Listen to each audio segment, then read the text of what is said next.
18 ғасырда қайтыс болған біздің ұлы атақты хан жеті жарғы заңының авторы. Жеті жарғы деген ол қазақ хандығының алғашқы конституциялардың бірі, яғни ата заң барлық саяси, экономикалық, мәдени ережелер сол жеті жарғыда көрсетілген. Өте жақсы заң болған. Қасында тағы бір кесене тұр. Мынандай көрініс. Ар жағында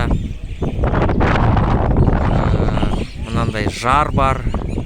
Жүретін жол.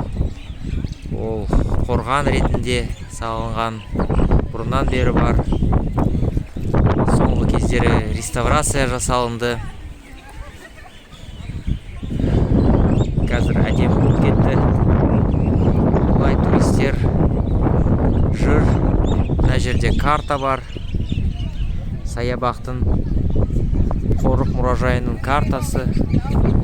Қазір біз Тәуке ханның қасында тұрмыз. Не бар мына жерде? Мына жерде орысша жазылған. Оқи аласыз. Қандай нәрселер осы саябақта бар? Көп нәрсе бар. Көрсетіп шығайын, айналасын. Бұлай осы жармен, жардың бойымен жүруге болады, үстіне шығып. Мына жерде қайтадан біздің Қожа Ахмет Яссауи бейіті, мазары, кесенесі әртүрлі сөзбен айтады. Мағынасы ұқсас. Турист көп. Сондай көрініс.